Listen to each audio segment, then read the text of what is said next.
Welcome back, folks. You're with us here at Cape Rugby TV. Of course, as you can see behind me on the screen, MChem 24-hour pharmacy. We're going to talk about them a little bit later. All right, Rob, let's go back to you. We were looking at the first half, Hamilton CPUT. What are you guys, 4 games into the season now? You're unbeaten. At a halftime, you said earlier on, you're not allowed to tell us everything that you said in a halftime talk. But under normal circumstances, I mean, we've seen such a progress, and Faisal will talk about this as well. We've seen such a progress in our club structures. Super League A is better, Super League B is better, Super League C is better. I mean, put it this way, I wouldn't say better. Let's just say the standard is getting, because we've always thought that all our clubs are good. But the standards have increased across the board. Has the conversation that you're having at halftime, compare the halftime chat that you're having now to the halftime chat that you were having 4 years ago. Is it different? James, I think I'm talking about the part where your voice is at a normal level. During game time, my voice is never at a normal level. So there is times where I probably say more by not saying anything. If you know what I'm saying. So it varies from game to game. It depends on what boxes you're trying to tick in that first half, and some players you need to be firm and loud with, and some players you just need to motivate more and just shake a hand. Yeah. Or, I always say we just need to stick with our plan. Unfortunately, sometimes if you can't stick to it, someone needs to speak up. Someone needs to just rattle the cage and say, guys, let's just get back on track. Yeah. So we try to split immediately at half time. Heinrich will take the forwards, I'll take the backs. We'll get together quickly. By that time, myself and Ryan is relatively in the same... In the groove. Yeah, we feel each other, and we can set them out, and we give them instructions for the next 5 minutes or 10 minutes. This is what needs to happen. Let's stick that. Faisal, with all Jerome and Nazim's coaching and working with the different teams and seeing especially now with I know you guys had these sessions with the Stormers and the coaches were talking to the clubs.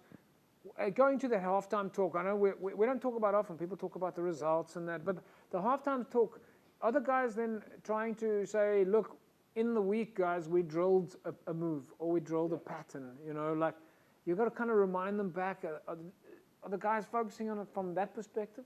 No, definitely. I think, halftime, there's not much you can do, I think, at halftime. It's just more the chatter that you've got to get, reminders that you've got to do. I always say, the players got to go out there and they've got to play.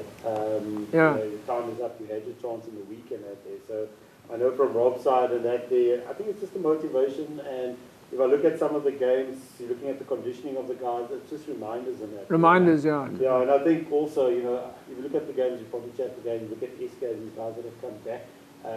They need that motivation at halftime, reminder. You're playing your contact sessions and stuff and that there. So, I think it's just a general reminders in terms of the planning and stuff that you put in place in the week.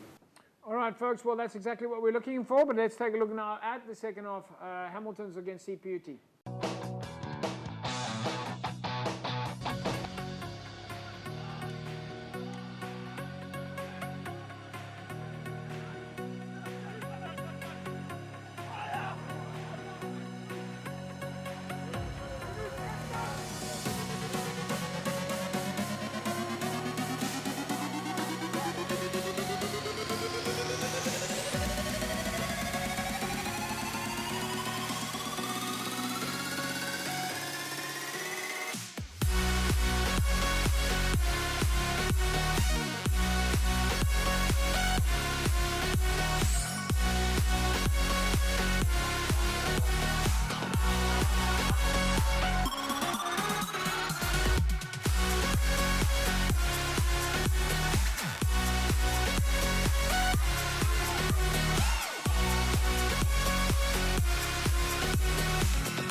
Result then for Hamilton's 36 points to 3. All right, Rob, now we can get your first-hand comments.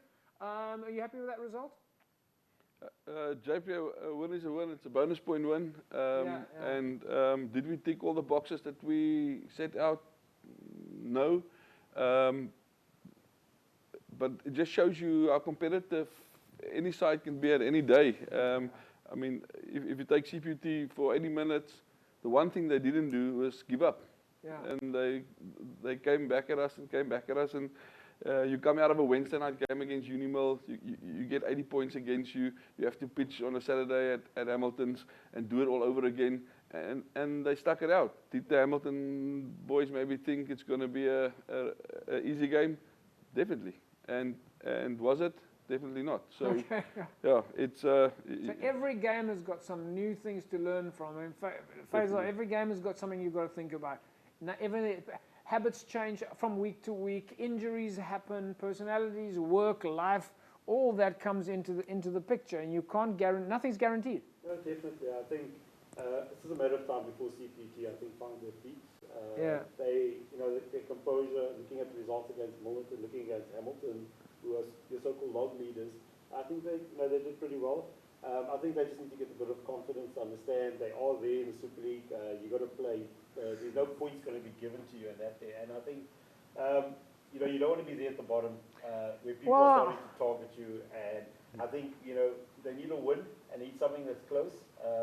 And if I look at, and you're talking to some of the clubs, there's already a pool in terms of, okay, these games you have to win, this game is certain. So you don't want to be in that.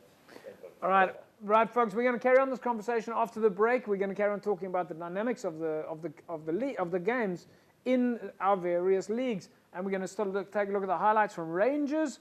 We were out at Rangers this past weekend. They were playing against Gardens, and we've also got some highlights for you from LC Sofir, as we promised. Back in a sec. Don't go away.